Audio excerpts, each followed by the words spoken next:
Today, I'm going to be ranking the 2024 presidential candidates. I'm Jonathan Lovegrove, and welcome to my channel. Okay, today we've got a tier list with all the major candidates that are declared. The candidates on this list have polled high enough to appear in 538's database. So, first up, Republican Asa Hutchinson. He's the former governor of Arkansas. I interviewed him recently. The interview's available on my channel. He's generally a sincere guy. Having met him in person, I think he really truly believes his positions. He's very bad at defending those positions. He's weak on stage. He vetoed a bill banning transgender treatments for youth, which doesn't play well with the base. He supports Ukraine, which is generally more unpopular in the Republican Party, and as we saw, he was killed by Tucker Carlson at that forum. So because of his weak on-stage presence, I'm gonna have to rate him C tier. Next up is Christe, former governor of New Jersey, and if there's one thing you can say positive about Christe, it's that he's very transparent. He's gonna say what he's thinking, and he said that quite vocally about Trump. He's a very harsh Trump critic. We saw back in 2016 when he ran that he's a very strong debater. He destroyed Marco Rubio, and I think a lot of his supporters are hopeful that he could do that to Trump this cycle. We'll see. He also has a strong base of support in New Hampshire in 2016 and in 2024.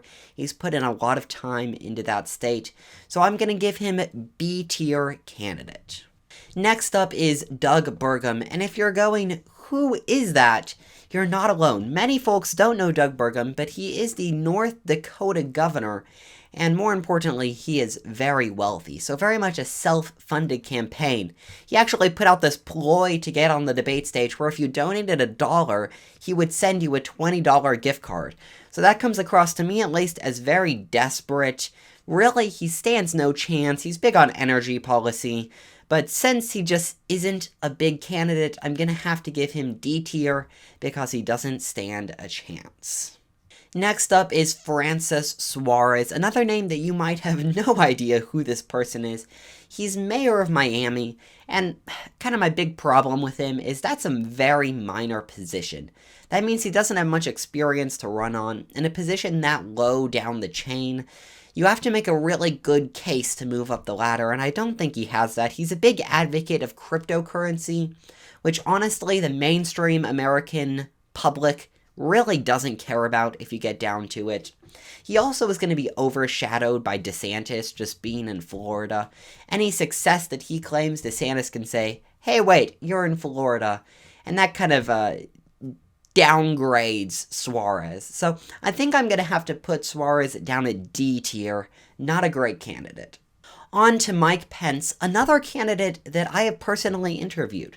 And when I interviewed him, I guess my big takeaway was that he is a man of character. You can look into his eyes, and he truly believes every one of his decisions, every one of his policy points, and I do believe he's a born-again Christian. Here's his big problem. The Trump crowd dislikes him because of January 6th, and the anti-Trump Republican movement dislikes him because he was Trump's VP, so he's stuck in the middle, and I think that's his big struggle. I don't think he's going to win the nomination solely for that reason, so I'm going to have to give him B tier solely based on his electability, bringing him down. On to Nikki Haley. Nikki Haley is a strong communicator. I've gone to an event before, I've met her. You go to her events, and she works the crowd. The crowd really enjoys her and gets to know her. The question is, can she get in front of enough people to make a mark, or will she kind of get covered up by the other candidates in the race? She is experienced, UN ambassador and South Carolina governor. I think she's a great candidate. I don't know if she has the ability to stand out, so I am going to give her A tier because she's a very strong candidate. Next up, Senator Tim Scott. I love Tim Scott. I'm from South Carolina, so I may be biased, but if you've gone and heard Tim Scott, which I have, he's optimistic. He has an incredible life story. He also has great accomplishments. He worked on opportunity zones with Trump, had some great legislation in the Senate, so I think he's a really great guy. His weakness really comes down to the fact that he's a current senator. Nikki Haley has the ability to just go hit the campaign trail hard, but Tim Scott has to balance serving in the Senate and campaigning. That's going to be hard for him. Also, he's from South Carolina, so that helps him in an early primary state, but that support will likely be split with Nikki Haley. His strength, though, is fundraising. He's a great fundraiser. So, as a candidate, I'm going to give him an S tier. He hits that top tier. I love Tim Scott, even though I doubt he has a great chance at winning. Next up is Vivek Ramaswamy. If I had to compare him to someone on the Democrat side, I would compare him to Andrew Yang. He really has new inventive ideas, a good personality, and surprisingly enough, Vivek has been able to draw support from the Trump crowd, which was not actually something I expected. That's really interesting. Trump and his supporters have really embraced him, so that could help him. He has personal wealth, which he's using to fund his campaign. Really, his weakness comes down to a lack of name recognition. Who knows Vivek Ramaswamy? He also just has a lack of political experience, which he's trying to use as an advantage, saying he's an outsider. He also just has a lack of ground game. He's having a ton of events. He's all around Iowa and New Hampshire, but compared to a candidate like DeSantis, he just doesn't have the door knocking, the advocates. He doesn't have that ground game across Iowa. I think that's going to hurt him, so I'm going to give him B tier candidate. Okay, we're taking a brief break from the Republicans to talk about the Democrats. So let's start with Marianne Williamson, who honestly is a joke. She's an author. If you've heard her, she's very spiritual. So in all practicality, she is not a serious candidate. Standard Democrat policies, but with that spiritual aspect. Really, I'm going to give her D tier. She's just not a serious candidate. Next up, Kennedy, who surprisingly, seemingly has more support among Republicans than Democrats. Republicans have begun to embrace this guy. But what you can't forget is that he is a Democrat. He's spoken out against the Democrat establishment, so to speak, so I think that's why conservatives like him. He's willing to say things that aren't mainstream. But when you look at his policies, go onto his website, he still is a solid through-and-through Democrat. So I don't think you can really trust him as a conservative, so I'm going to give him C tier. He also has embraced some medical conspiracy theories, which definitely would not play well in a general election. Okay, the current President of the United States, Joe Biden. Okay, I'm going to start off with an ambitious claim here. He's not as bad as you think he is if you're a conservative.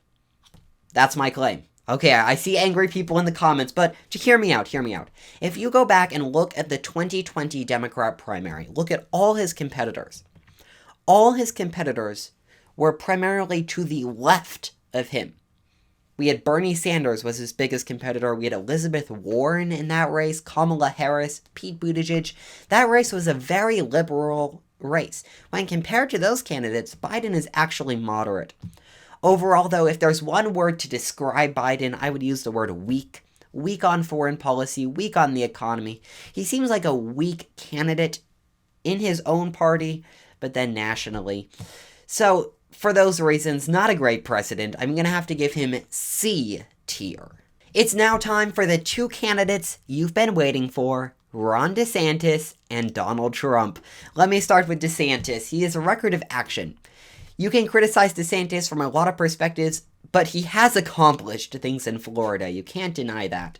He also has significant campaign infrastructure. He has a PAC Never Back Down that's blanketing those early states with door knockers. They're getting in parades. They're really reaching people.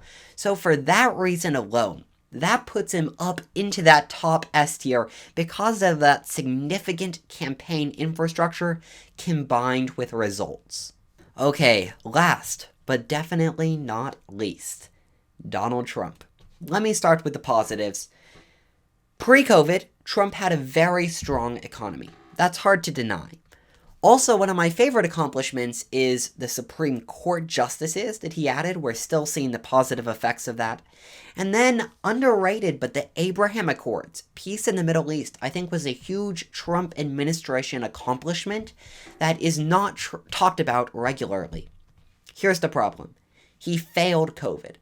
Everything COVID and after, I personally believe, is a disaster. He came out of his presidency very weak. COVID was weak, and ultimately I think that's why he lost the election. And now he seems to be a revenge candidate, wanting to have revenge on government, revenge on his opponents. He seems like a very bitter man when you listen to his speeches. And honestly, I want someone new to be president. So I'm going to rate Donald Trump C tier. And that's it for my 2024 presidential candidate tier rankings. If you enjoyed listening, make sure to subscribe. I would greatly appreciate that. Also, if you wanted to put your tier list down in the comments, I'd be curious to see how you differ from me and on what issues you differ. That would be fascinating. Thank you for watching, and I'll see you in the next video here on the Jonathan Lovegrove YouTube channel.